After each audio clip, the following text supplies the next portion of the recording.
அனைவருக்கும் வணக்கம். சற்றுமுன் வெளியான முக்கிய அறிவிப்பின்படி தமிழகத்தில் பள்ளிகள் திறப்பு தேதி குறித்து தற்போது முக்கியமான அறிவு ஒன்று வெளியாகியுள்ளது. இதை பத்தி விரிவாக நம்ம வீடியோல பார்க்க போறோம். விடிவா கடைசி வரைக்கும் முழுமையாக பாருங்க. வீடியோக்குள்ள போறதுக்கு முன்னாடி இந்த வீடியோக்கு ஒரு லைக் பட்டனை பிரஸ் பண்ணிக்கோங்க. இப்பதான் நம்ம சேனலுக்கு ஃபர்ஸ்ட் டைம் வரீங்கன்னா சப்ஸ்கிரைப் பட்டனை பிரஸ் பண்ணிக்கோங்க. கூடவே பெல் ஐகான் பட்டனை பிரஸ் பண்ணிக்கோங்க. வாங்க வீடியோக்குள்ள போகலாம்.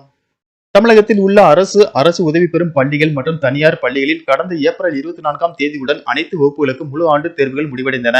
அதன் பிறகு கோடை விடுமுறை விடப்பட்டது. தமிழகத்தில் மே முதல் வாரங்களில் வெயிலின் தாக்கம் அதிகமாக இருந்ததால் மாணவ மாணவிகள் வெளியில் செல்வதை தவிர்க்க வேண்டும் என்று அறிவுறுத்தப்பட்டது. அதே சமயம் மாணவர்கள் மற்றும் பெற்றோர்கள் வெளியூர் பயணங்களை மேற்கொண்டு ஊர் திரும்பி வருகின்றனர். சிலர் கல்விசார் பயிற்சி வகுப்புகள், விளையாட்டு முகாம்களில் கலந்து கொண்டு நேரத்தை செலவிட்டு வருகின்றனர். கடந்த ஆண்டு கோடை வெப்பம் அதிகமாக இருந்ததால் மாணவர்களின் நலன் கருதி பள்ளிகள் திறப்பு தேதி ஒத்திவைக்கப்பட்டது. இந்த ஆண்டு கோடை வெப்பம் காரணமாக பள்ளிகளுக்கான கோடை விடுமுறை நீட்டிக்கப்படலாம் என தகவல் வெளியானது. கோடை வெயிலால் பள்ளிகள் திறப்பு தள்ளி போகும் என எதிர்பார்க்கப்பட்ட நிலையில் தற்போது தமிழ்நாட்டில் பரவலாக கனமழை வெளுத்து வாங்கி வருகிறது. இதன் காரணமாக கோடை வெயிலின் தாக்கம் குறைந்துள்ளது.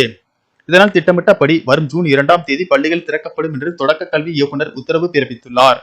இந்நிலையில் தமிழக பள்ளி கல்வித்துறை அமைச்சர் அன்பி மகேஷ் மாவட்ட முதன்மை கல்வி அதிகாரிகளுடன் வீடியோ கால் மூலமாக நடத்திய ஆலோசனையில் சில முக்கிய அறிவுறுத்தல்களை வழங்கியுள்ளார். அதன்படி பள்ளிகள் திறக்கப்படும் முதல் நாளிலேயே கிராமப்புறங்களில் இருந்து பள்ளிகளுக்கு வரும் மாணவர்களுக்கு போதிய பேருந்து வசதி இருக்கிறதா என்பதை முதன்மை கல்வி அதிகாரிகள் போக்குவரத்து அதிகாரிகளுடன் இணைந்து கண்காணிக்க வேண்டும்.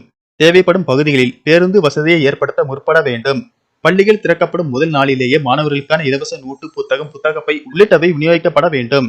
மாணவர்களுக்கான உபகரணங்கள் தற்போதைய தேவையான அளவிற்கு வந்துவிட்டதா என்பதை கல்வி அதிகாரிகள் உறுதி செய்து கொள்ள வேண்டும் என்று அறிவுறுத்தியுள்ளார். மேலும் முதல்வரின் காலை உணவு திட்டத்தை முதல் நாளிலேயே தரமான முறையில் தொடங்க வேண்டும். மதிய உணவுக்கு பின்னர் மாணவர்களுக்கு 20 நிமிடங்கள் நாளிதழ்களை வாசிக்கும் வகையில் நேரம் ஒதுக்க வேண்டும். ஒவ்வொரு வாரமும் செவ்வாய்க்கிழமை தோறும் மாணவர்களிடையே போதைப் பொருள் ஒழிப்பு தொடர்பாக கவிதை போட்டி, பேச்சு போட்டி, எழுத்து போட்டி மூலமாக விழிப்புணர்வு ஏற்படுத்த வேண்டும் என்று அறிவுறுத்தப்பட்டுள்ளது.